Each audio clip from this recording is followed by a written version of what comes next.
You think you know fear. Every species in this galaxy thinks that. Every soldier who ever pressed themselves flat against a trench wall, every diplomat who ever watched a ceasefire collapse across a conference table, every navigator who ever stared into the uncharted black and felt their chest tighten, they all believe, in that private place behind the eyes, that they understand what fear is. I thought I understood it too. I had fought in 2 campaigns before the Vareth Corridor engagement.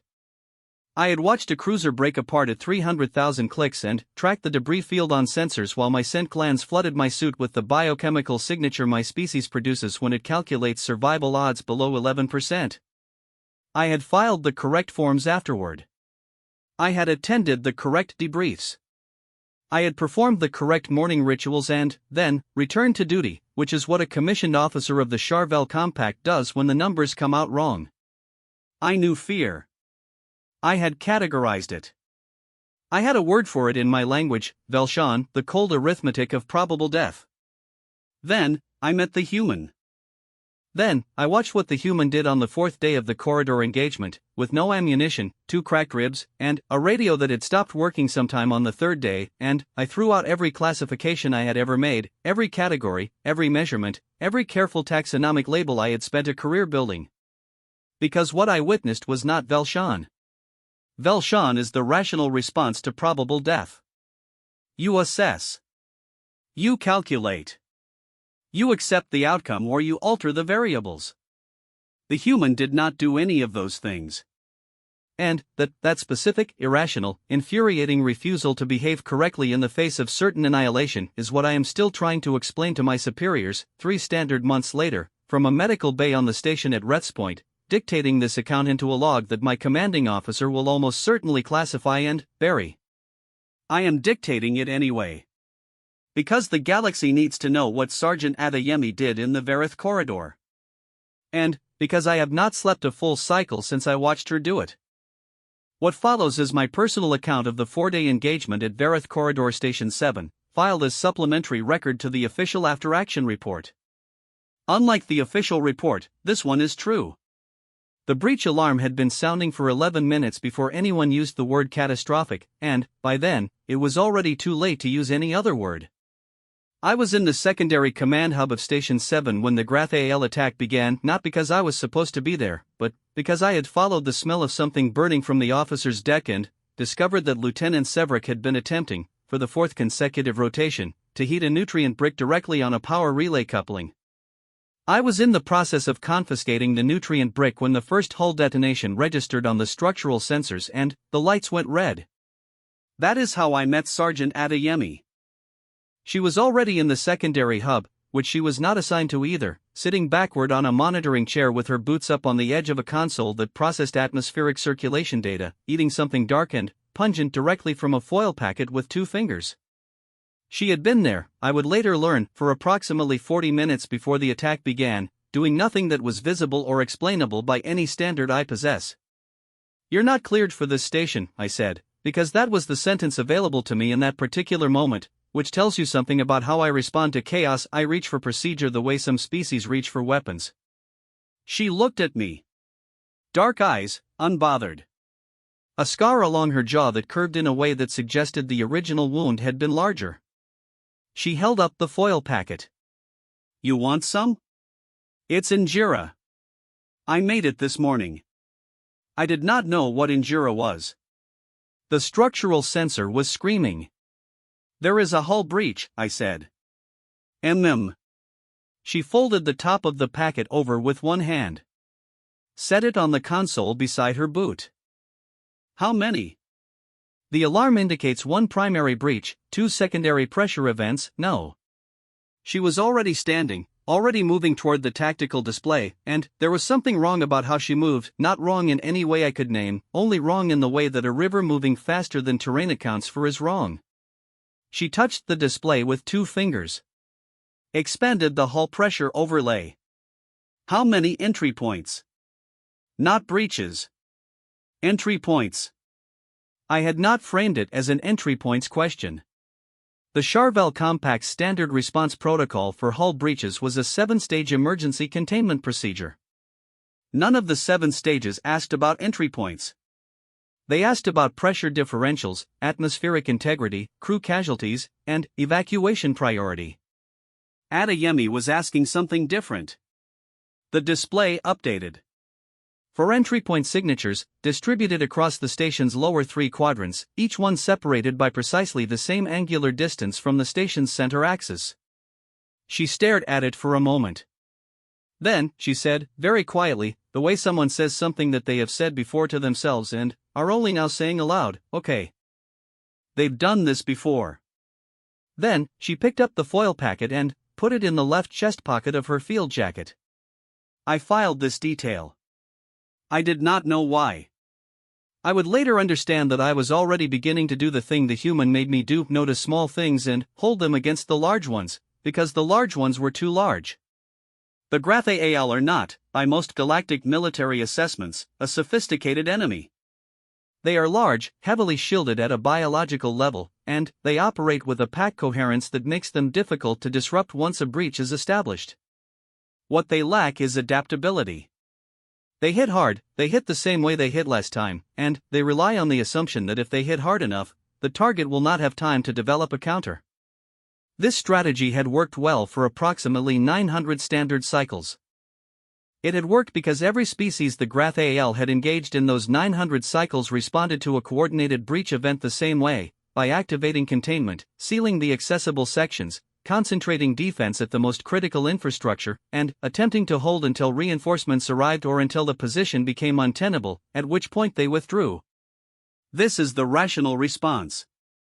I knew this because I had been trained in it for 6 years at the Compax Officer Academy on Charvel Prime, and the training was very good, and the reasoning was very sound, and as I watched the Grathael breach teams burn through the station's lower quadrant airlocks on the tactical display, I was mentally sorting through which of the 7 containment stages applied to our current personnel count, our available munitions, and the station's remaining structural integrity. Adeyemi was not doing any of that.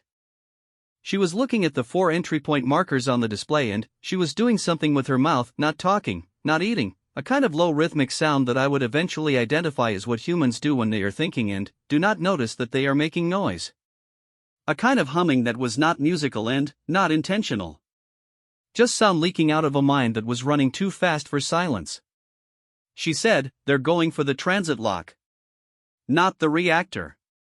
The transit lock.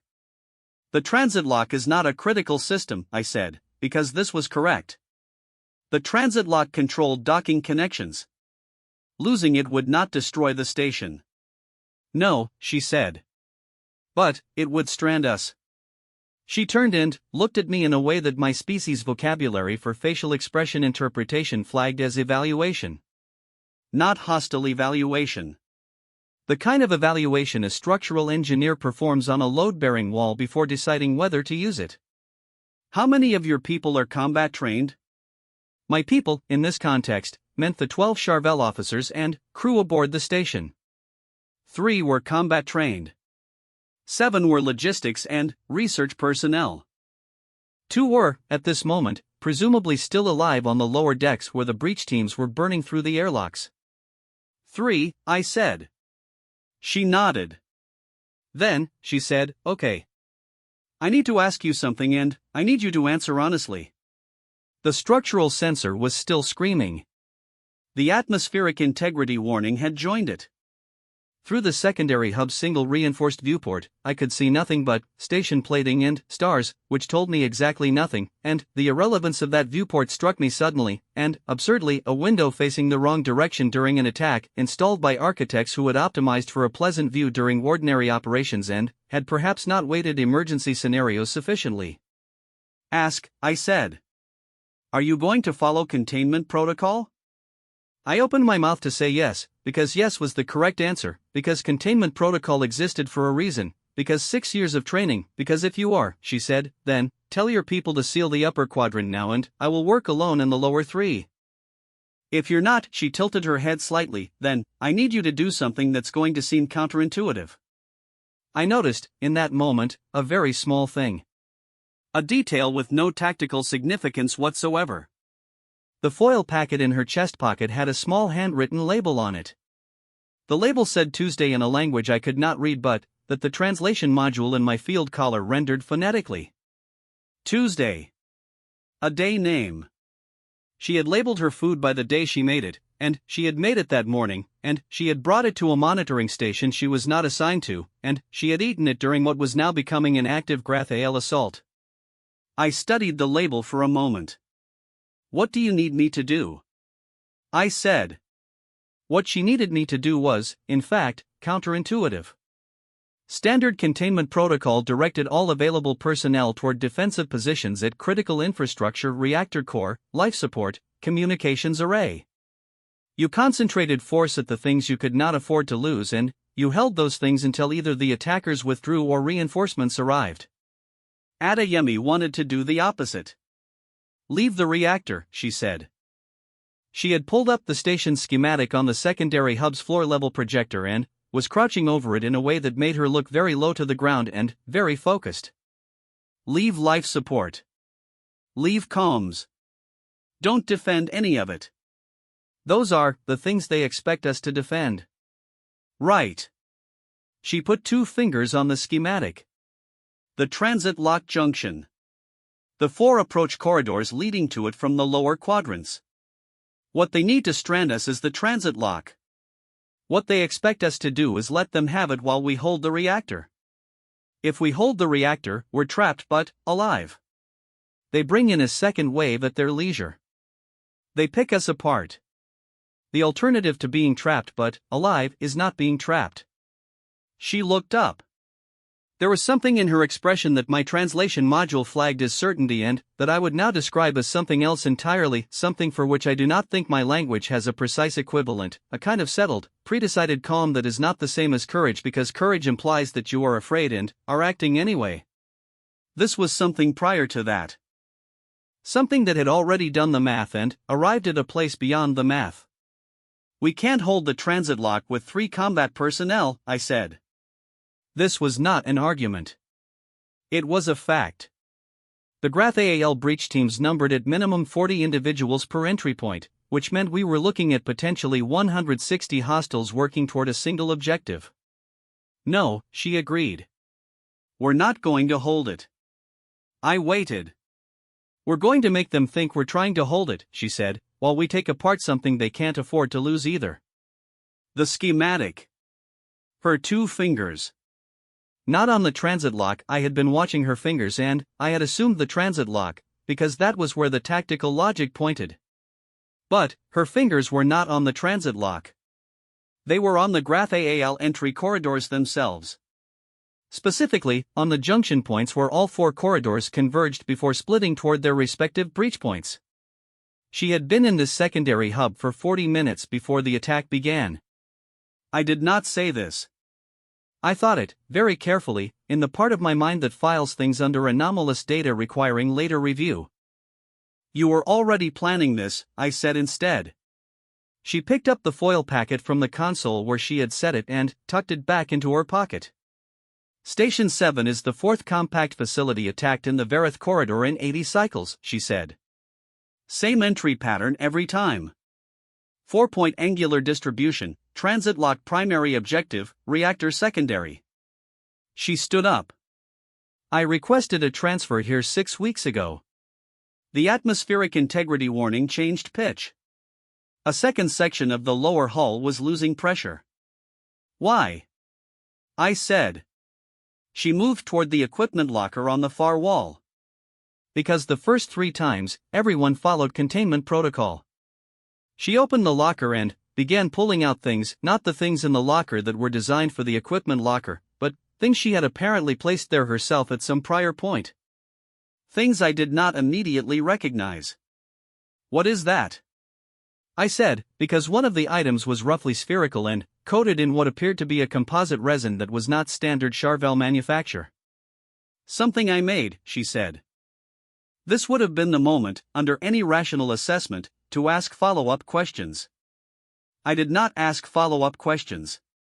I watched her hands move over the equipment with a kind of efficient intimacy that reminded me of the way Charvel master navigators work a control panel, not looking at the controls, not reading them, just knowing where the hands should go, because the hands had been there 10,000 times before. The foil packet sat in her chest pocket. Tuesday. I picked up my field weapon and followed her.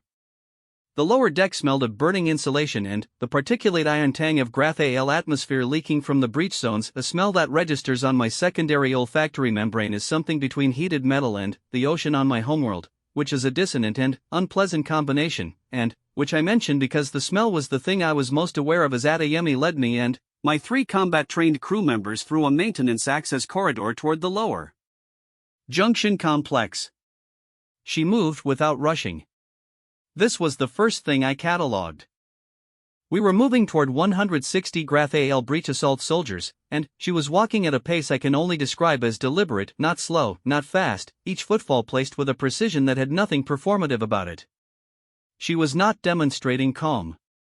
She simply was not doing the thing that every instinct I have was doing, which was calculating the distance between my current position and anywhere that was not here. She paused at a junction. Listened. I do not know what she heard. My auditory range in the mid-frequencies is considerably broader than the human norm, and I was hearing the structural vibration of Grath-AL movement through the deck plating, heavy, rhythmic, 4-point contact, unmistakable, from at least 3 directions. She turned left. Away from the sounds. I touched her arm. She looked at me. I indicated the sounds. She nodded. Then, she pointed left. Then, she held up 2 fingers and pointed at the ceiling, at the maintenance shaft that ran above the corridor, above the junction, above the Grath-AL approach routes. I looked at the maintenance shaft access panel. It was, by my estimate, approximately wide enough for a Charvel adult to navigate with discomfort. I looked at Adeyemi. She was already opening it. She went up first, moving through the shaft with a kind of boneless rearrangement of limbs that did not seem physically possible for a species with a rigid skeletal structure, and I filed this under anomalous data right beside the 40-minute pre-positioning and the hand-labeled food packet and the 6-week transfer request. The human, Homo sapiens, Class 12 origin world, physiological adaptability noted, navigated a shaft dimensioned for a smaller species without apparent difficulty or complaint. I noted this. I followed her. The shaft smelled of recycled air and old dust and the faint chemical signature of whatever was in her foil packet, which she still had in her chest pocket, because she had put it there and apparently intended to keep it there, and, which struck me, 2 decks above 160 soldiers who wanted us dead, as the detail I was most capable of holding in my mind without my secondary olfactory membrane going into alarm response. Tuesday. She had made it Tuesday. Above us, through the shaft plating, I could hear the Grath-AL moving toward the transit lock they expected us to be defending. Below us, my 3 combat-trained crew members were doing exactly what Adeyemi had told them to do, which was make noise at the transit lock approaches, not fight, not hold, just make enough commotion that the breach teams would register resistance and slow their advance and assume the defense was concentrating. It was a delay. A thin one. Adeyemi had said we needed 11 minutes. I did not ask 11 minutes for what. I was learning, in ways I could not yet articulate, that the correct approach to this particular human was to watch, and to keep up, and to resist the overwhelming institutional reflex to ask her to explain herself in terms that fit the forms I had been trained to fill out. The shaft turned. The junction complex was below us now. She stopped. Reached into her pack. Produced the spherical composite resin object. In the dim maintenance lighting of the shaft, her face was all shadow and the thin blue glow of the station's emergency strip lighting, and her expression was the expression of someone doing something familiar. "You're going to want to cover your secondary hearing membranes," she said. "Why?" I said. She told me why. I covered my secondary hearing membranes. The explosion she produced from that sphere, placed at the junction point where all 4 Grath-AL approach corridors met, was not large by any military standard I am aware of. It was targeted, precisely calibrated to collapse the corridor junction structure at a single load-bearing node, and it did exactly what she said it would do. It did not kill anyone, it did not breach any hull, it did not damage any critical system. It sealed all 4 corridors simultaneously. 160 Grath-AL breach assault soldiers, distributed across 4 entry routes, found themselves separated from their objective, from each other, and from their exit by a rubble field that would take, by my estimate, between 40 and 70 minutes to clear. In standard military doctrine, this is called a delay action. Adeyemi called it buying time to have a conversation. She said this while pulling a field communicator from her pack, not a Charvel issue communicator, her own, something that had been repaired at least twice by the scoring on its casing, and tuning it to a frequency I did not recognize. What conversation? I said. The Grath AAL pack commander is on the other side of that rubble, she said. He's going to be furious. Furious and separated from his units and looking at a delay he did not plan for. She clicked through the frequencies. That is the exact moment a pack commander is most likely to do something his briefers told him not to do. Which is? She found the frequency. Static. Then, beneath it, the low subharmonic of Grath AL field communications. Talk, she said. My scent glands did something involuntary. The biological signature they produced was one my species associates with the sensation of ground that turns out to be less solid than it appeared. I did not have a word for what I was watching her do. My language has words for negotiation, for manipulation, for psychological tactics, for deception. It does not have a word for the specific act of destroying someone's plan precisely enough that they become suddenly, briefly, nakedly available for a different kind of conversation. I was beginning to suspect that this gap in my vocabulary was not an accident. You speak Grath AAL? I said. 12 words, she said. The important ones. She looked at me. You speak it well? Fluently, I said, but I have to point out that the standard compact position on direct communication with active Grath AL assault units is, I know what it is. She held out the communicator. Do you want to go home? The station hummed around us. Somewhere below, dust was still settling from the junction collapse. Through the shaft plating, I could hear the Grath AL beginning to work at the rubble, organized, methodical, unhurried, the way a species that has done this 900 times in 900 cycles approaches an obstacle. They had done this before. So had she. I took the communicator. My chest was doing something it does not ordinarily do. My species equivalent of the cardiovascular stress response registered in my translation module as elevated readiness state, but what it felt like was something my language does not have a clean word for, not fear, not courage, something adjacent to both of them that only exists in the moment when you have already made the decision and the decision has not yet had any consequences. Adeyemi was watching me with the expression of someone who knows exactly what you are feeling and is choosing not to comment on it. Later I would understand that this, too, was a human thing. The courtesy of letting you have your moment without naming it. I keyed the communicator. The Grath AAL pack commander's voice filled the maintenance shaft, low, resonant, furious, exactly as she had predicted. I began to translate. And, somewhere in my chest, in the biochemical recording that my body keeps of significant events, the sensation that would later become the beginning of this account was already writing itself, not Velshan, not the cold arithmetic of probable death. Something else. Something the encounter with this human was slowly, methodically, and entirely without her intending it, teaching me to feel. The Grath AL pack commander's name was something that the communicator rendered as a sustained low-frequency vibration, which my translation module interpreted phonetically as Groth and, which Adeyemi, once I had relayed this, immediately shortened to Groth and, then, without any apparent awareness that this might be significant, began using as if she had always known it. This was the second day. The compact does not know about the second day. The official after-action report records it as a communications blackout period following the junction collapse. This is technically accurate in the way that describing a hurricane as a period of elevated wind activity is technically accurate. Let me tell you about the second day. The negotiation took 4 hours, which is how long it took for the Grath AL pack commander to go through the full sequence of responses that Adeyemi had, with an accuracy I find genuinely uncomfortable to document, predicted in advance. She had written them on the inside cover of a small bound notebook she kept in her left jacket pocket. Not a datapad. A notebook. Paper. She had written the predicted response sequence in a handwriting so small I could barely read it in the maintenance shaft's emergency lighting, and she had numbered them 1 through 7, and, as I relayed the pack commander's transmissions and she watched and listened, she tracked where we were in the sequence with one finger. We were on Stage 3, hostility performed for pack face maintenance, when she handed me a strip of compressed nutrient material and indicated I should eat it. "I'm not hungry," I said. "You haven't eaten in 14 hours, she said. "Your cognitive efficiency will start declining." She said this the way someone states a mechanical fact about a piece of equipment they are currently depending on. She did not look up from the notebook. I ate the nutrient strip.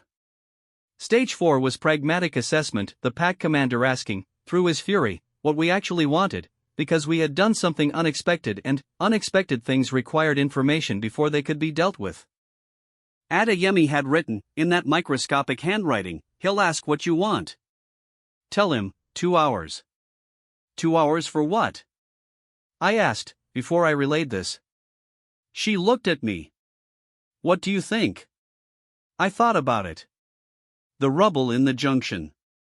The 40 to 70 minute clearance estimate.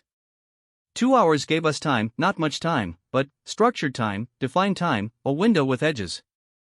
"You want him to agree to a hold," I said. "A temporary hold.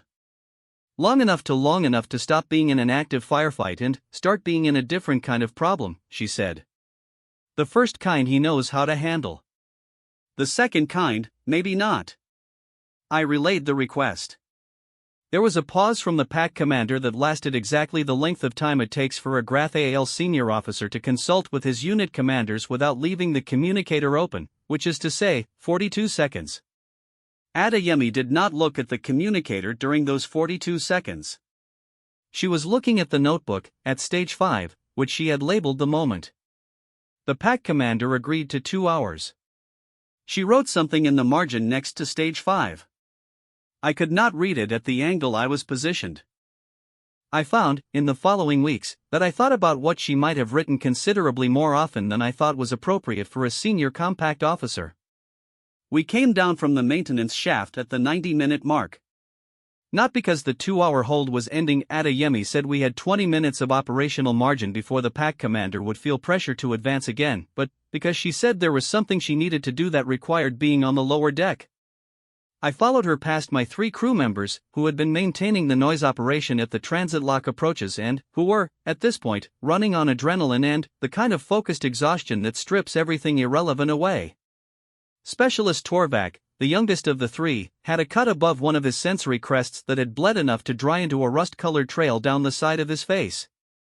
He had not stopped to treat it. Adeyemi stopped. She looked at Torvak's face. She said nothing.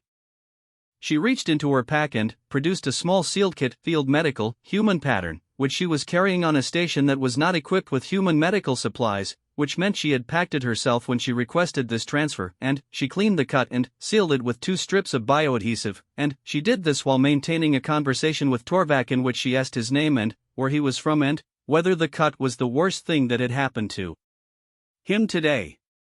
Torvak said his homeworld was Charvel Prime, Second Continent, which is an agricultural region and not typically associated with military families. Adeyemi said she had heard the Second Continent had the best flowering season in the compact. Torvak's secondary chromatophores, which are stress response organs that darken under pressure and had been near black since the attack began, shifted not to their natural pale coloration, not fully, but noticeably. Several shades lighter. She was sealing the cut. Her hands were steady and practiced. She was asking him about flowers. I counted the seconds this took.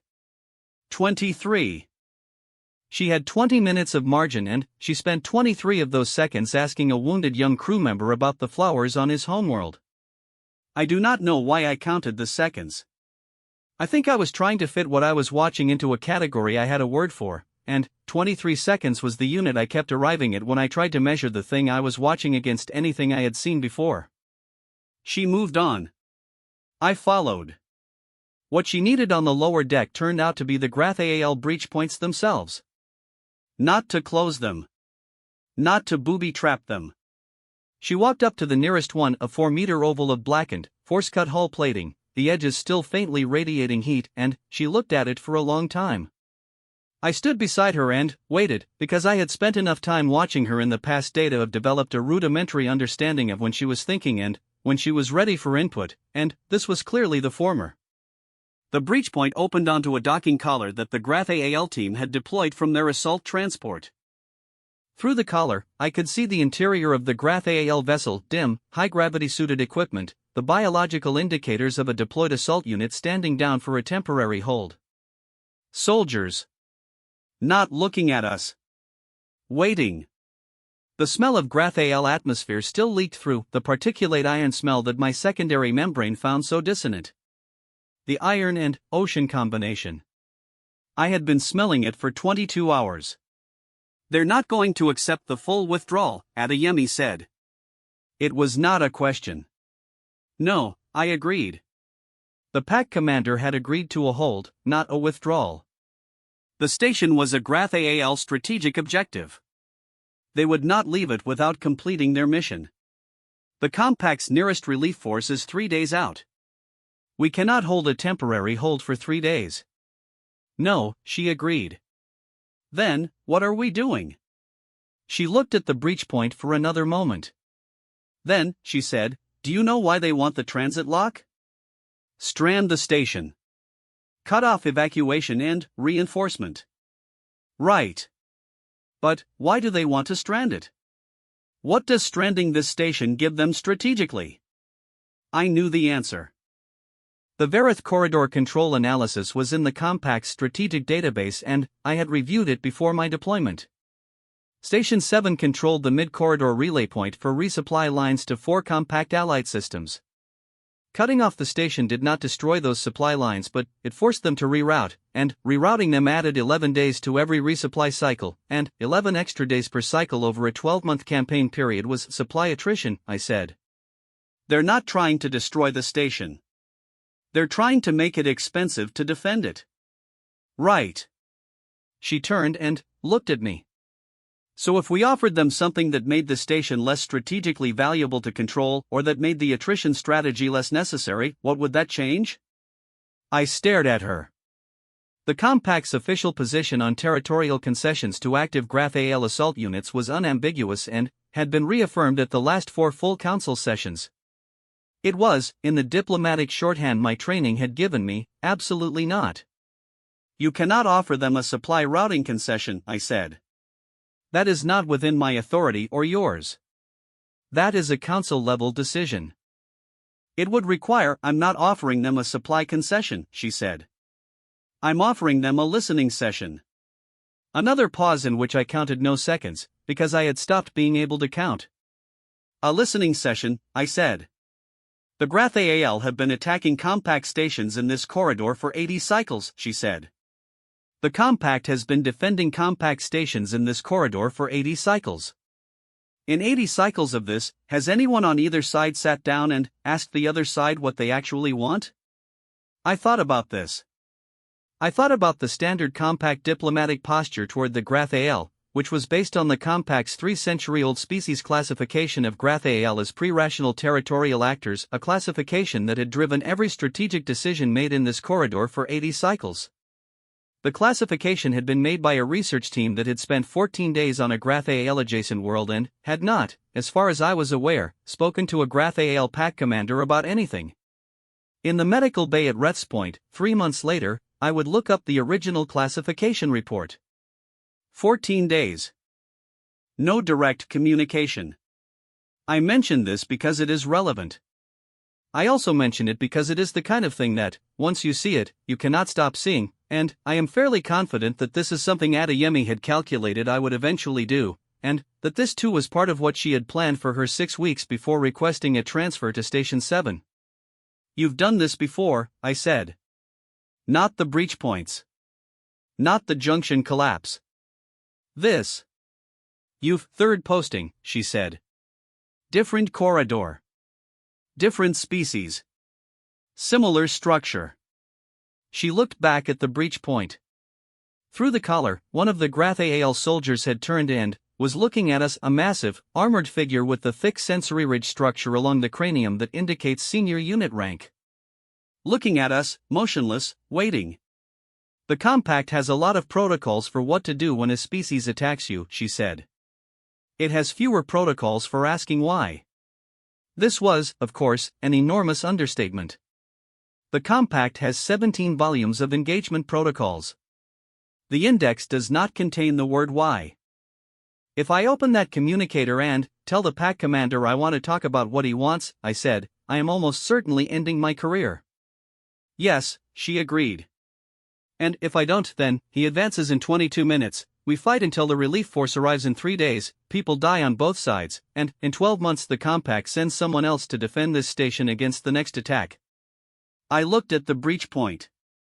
At the Grath-AL soldier looking back at us, motionless, enormous, armored, with eyes that I knew, from the standard compact species brief, perceived primarily in thermal frequencies, which meant that right now, looking at Adeyemi and me, what they were seeing was two warm-bodied shapes in a cold metal environment, identifiable by heat signature alone. Which meant that the pack commander on the other side of that rubble, when he looked at us through his sensors, did not see species markings or rank insignia or the specific configuration of a Charvel officer standing beside a human soldier. He saw heat. Two warm things in a cold place. Adeyemi picked up the communicator. She held it out to me. I was aware of the station humming. Of Torvak somewhere above us, perhaps touching the sealed cut on his face. Of the foil packet still in her chest pocket, which she had not finished eating, which said Tuesday in handwriting I could not read. I took the communicator. Tell me, I said, what are the 12 words? She told me. I note for the record that of the 12 words she had learned, 4 were tactical terminology, 3 were standard negotiation openings in the Grath-AL diplomatic register, and 5 were what the translation matrix rendered as contextually loaded social phrases. I asked about the 5. She said, the ones that mean I see you. I am not your enemy. I am trying to understand. The station hummed. I keyed the communicator. Groth answered on the second pulse.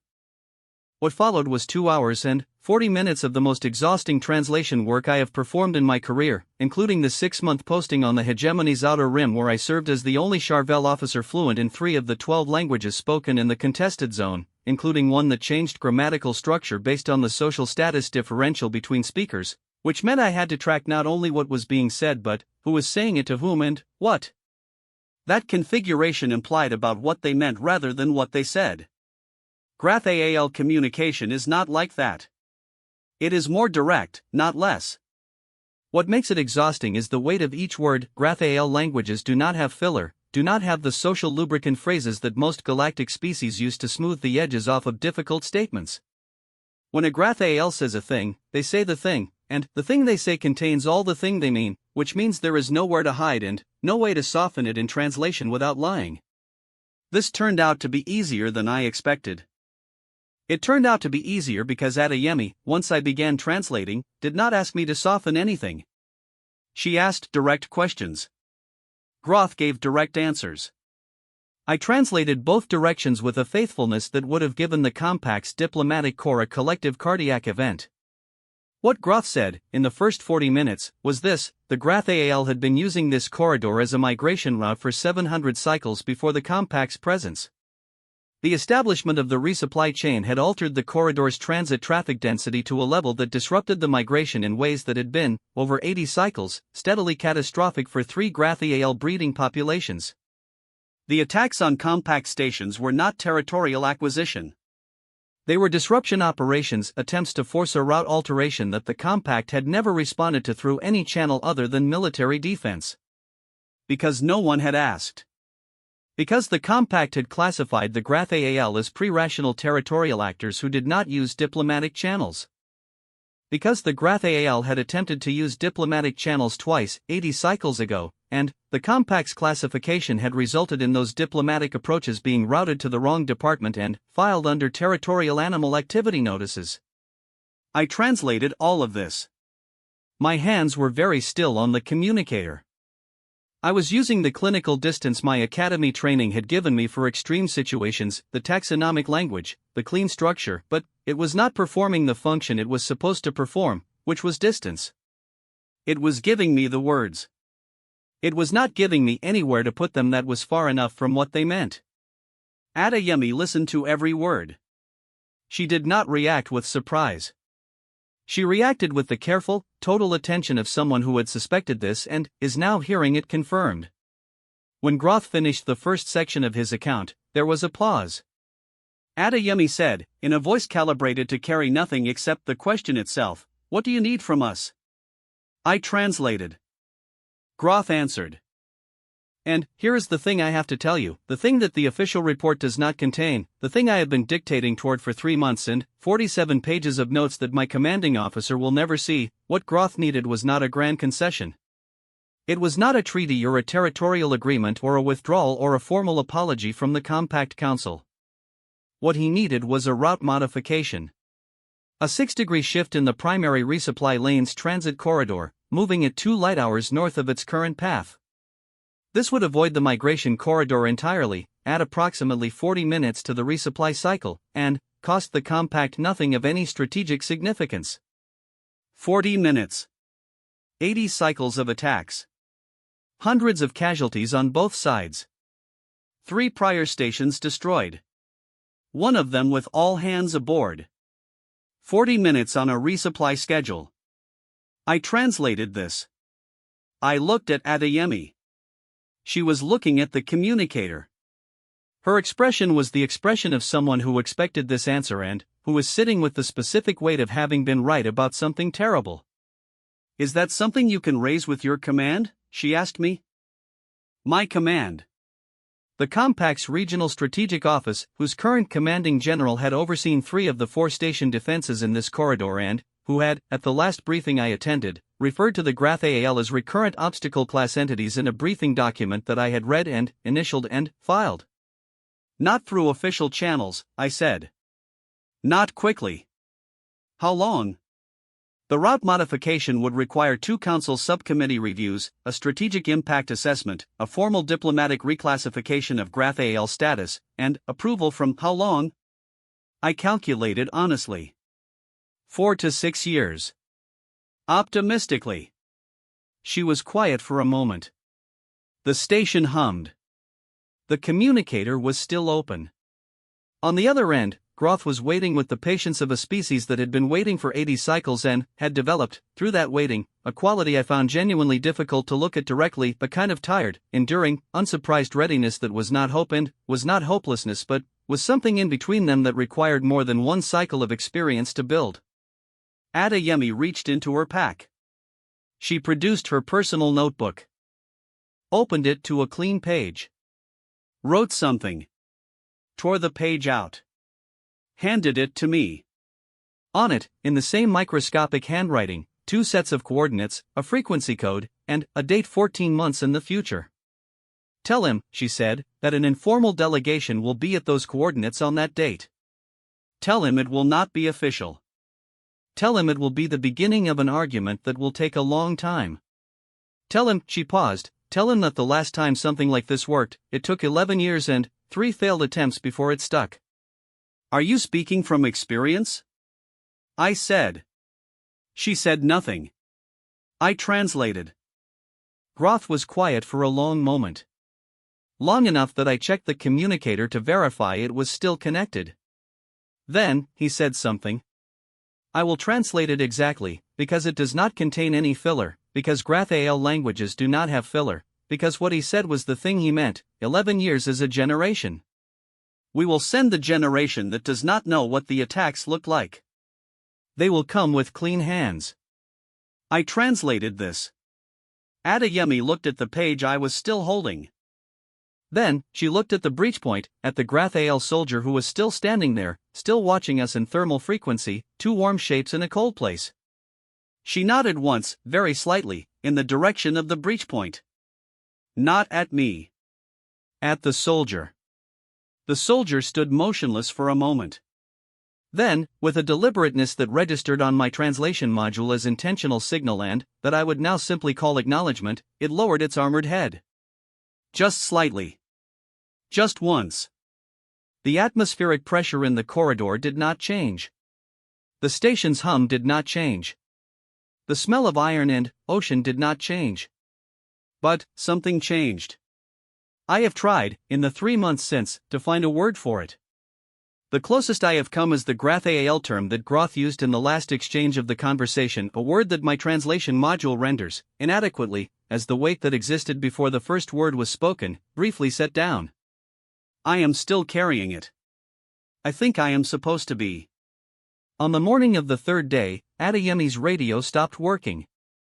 She mentioned this the way she might mention the weather, pulling the dead unit from her pack, studying it, turning it over twice with the expression of someone running a brief diagnostic, then setting it on the console beside her boot and leaving it there. She did not attempt to fix it. She did not ask for a replacement, though we had 2 functional Charvel field communicators between us. "Your radio is broken," I said, because someone had to say it. She said. She was eating the rest of the injera from the foil packet, which she had apparently rationed across 3 days with a precision that I found both admirable and inexplicable. A field soldier on a station under attack for 3 days, carrying personal food, labeled by day. I did not ask about it. I had learned, by the 3rd day, the specific topography of the questions worth asking and the ones that would only produce a shrug and an answer that was technically accurate and practically useless. What I said instead was, the GrathAL units are beginning to clear the junction rubble. She nodded.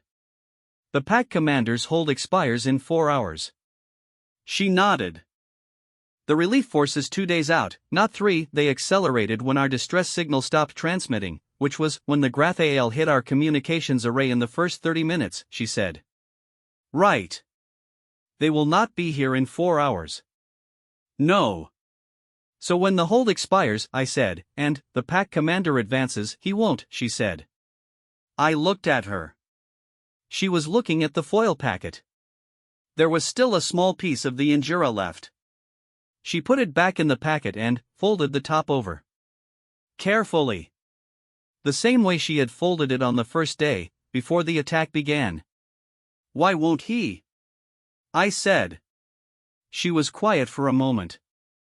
The station hummed. Somewhere in the lower decks, Torvak and the other 2 crew members were maintaining a watch rotation that Adeyemi had designed to give each of them 3 hours of uninterrupted rest per cycle, which was not standard Charvel protocol but which had resulted, over the past 2 days, in a crew state that was demonstrably more functional than what I would have achieved running standard rotation. I had not asked her to design the rotation. She had simply produced a sheet of paper with the schedule written on it and handed it to Torvak and said, "Does this work for you?" And Torvak had read it and said yes, and that had been the end of it. "Because we had a conversation," she said finally. "We had a conversation that has no formal standing, no official backing, and no mechanism for enforcement," I said. "The compact will not agree to the route modification in 4 hours. In 4 years, perhaps. Maybe 6. And he knows this." "He knows this," she agreed. "Then, why? Because he's not advancing toward a military objective anymore." She looked up from the foil packet. "He's advancing toward a political one. And those are different problems with different timelines." She tapped the folded over top of the packet with one finger. "He spent 80 cycles trying to force a physical solution to a political problem. Blowing up stations. Getting nothing. This morning, someone asked him what he actually needed. That changes the math. Not the military math. The other kind. I processed this. My species processes information in a way that our language describes as threading, finding the connecting filament between disparate facts and following it until the structure becomes visible. I was threading. You're saying the whole becomes self-reinforcing, I said. Because advancing now would compromise the political opening. I'm saying he's going to do something in the next 4 hours that his pack doctrine does not have a word for, she said. And he's going to do it because someone with no authority to make promises made one anyway. And it worked on him the same way it works on us. On humans. What worked on you? I said. Humans. What worked? She was quiet for a moment. Someone asking, she said. The station hummed. A pressure seal somewhere in the lower deck cycled, routine maintenance response, automatic, the kind of sound that had been constant background noise for 3 days and that I had stopped hearing at some point on day 2. I heard it again now. You have a theory, I said. About the graph AAL. About this corridor. About what was possible here. You came here 6 weeks before the attack, positioned yourself in a monitoring station you were not assigned to, prepared materials, learned 12 words, 15, actually, she said. 3 weren't useful.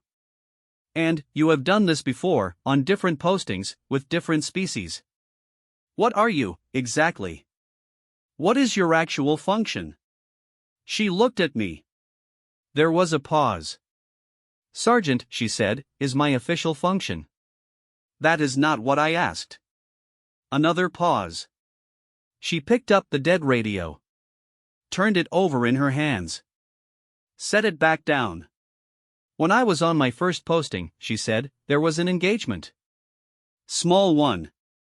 3 compact survey ships, a territorial dispute with a species called the Veth. You probably haven't encountered them, their outer arm, mostly reclusive. The survey team filed the species as non-communicative. Requested military escort for the next survey run. I was on the escort. She looked at the radio. The Veth attacked the moment we entered their space. Serious attack, 3 of my unit, gone, in the first 30 seconds. And, in the middle of it, one of the Veth, stopped. Just stopped. Right in the middle of a firefight. Stood up straight. Started making a sound. A weapon? I said. That's what my squad leader said. Told us to advance on it. She turned the radio over. It wasn't a weapon. It was she paused, it's hard to translate. A challenge declaration. In Veth culture, you only make it when you want the fighting to stop without either side losing face. It's an offer. An opening. She set the radio down. My squad leader didn't know that. The cultural brief said non-communicative. I shot the brief. I waited. We advanced, she said. The Veth lost 3. We lost 4 more. We secured the survey corridor. Went home. Filed the report. The survey team made 2 more runs. The Veth attacked both times. Eventually the compact reclassified the corridor as permanently contested and withdrew the survey teams, which is what the Veth had been asking for since before the first survey ship ever entered their space. I looked at the dead radio on the console. You don't have a function, I said. You have a lesson. She made a sound that was not quite a laugh. More the exhalation that comes before one. I have a theory, she said. About why most of these things go the way they go. Most of these, she gestured, vaguely, at the station around us, at the lower decks, at the breach points, at the rubble field and the junction corridor, engagements. Conflicts. 80-cycle wars over supply routes that could be moved 6 degrees at a cost of 40 minutes. And, the theory is that most species, when they're threatened, get better at the thing they already know how to do. She looked at me directly. Compact gets threatened, runs containment protocol harder. Graph AAL get blocked, attack harder. Veth get surveyed, challenge harder. Everyone gets better at the established response. No one stops to ask if the established response is aimed at the actual problem. And, humans? I said. She picked up the foil packet. Humans invented agriculture because we ran out of things to hunt, she said. We invented antibiotics because we ran out of ways to survive the things trying to kill us. We invented democracy because we got tired of being subjects and couldn't figure out another way to stop killing each other over it. She looked at the packet. We're not good at stopping. We're not good at accepting bad outcomes. We're very good at deciding the current framework is wrong and building a new one instead. I looked at the dead radio.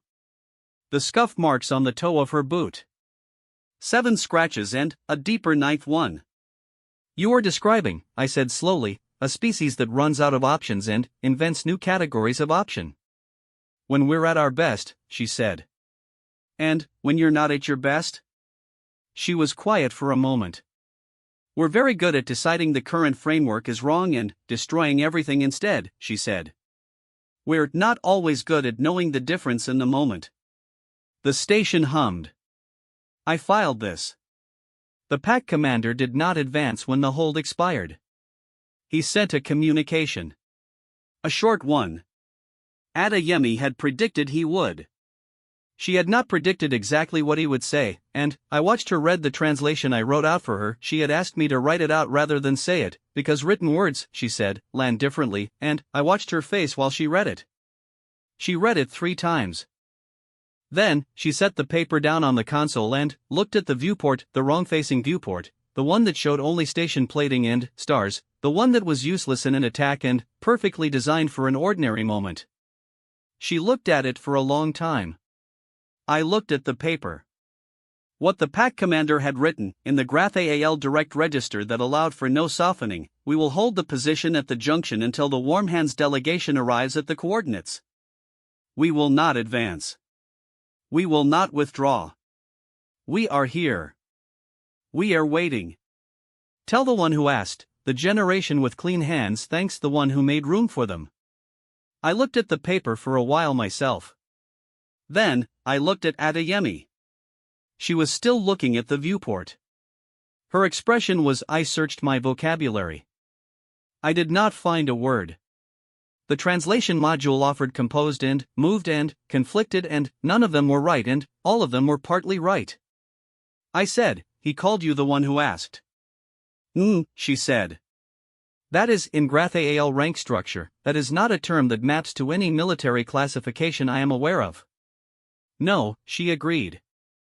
It maps to a social role, I said. I looked it up in the linguistic database while you were on watch last night. The one who asks in GraphAL culture it is a role held by a single individual in each pack unit. They are the one who asks the questions the pack does not ask collectively. The ones that I stopped. The ones that make room, she said, without turning from the viewport. I looked at the paper. Tell the one who asked. He had sent the message to me. To a compact officer who was not authorized to accept it, on a dead communicator system that was technically recording nothing, in a station whose official logs would show only a communications blackout. But, he had addressed it to her. I folded the paper and put it in my uniform pocket. This was also something I did not file a report on. There is a growing list of things from Station 7 that I have not filed a report on, and I have been thinking, in the medical bay at Retz Point, about what to do with that list. Whether to burn it. Whether to submit it. Whether to wait for the informal delegation at those coordinates, 14 months from now, and see what arrives. The relief force docked with Station 7 38 hours later. They came in armed and ready for an active engagement and found instead a station with 4 sealed breach points, 3 combat crew in good condition, a junction corridor full of rubble, and a GraphAL assault force sitting quiet and motionless at the junction perimeter, not advancing, not withdrawing. Waiting. The relief force's commanding colonel called it an unexplained tactical anomaly in his initial report. He asked me, during debriefing, to explain how the engagement had resolved. I told him that Sergeant Adeyemi had neutralized the breach threat using improvised materials and creative application of available resources. He asked where Sergeant Adeyemi was. She had left, I said, on the first available transit window. Before the relief force docked.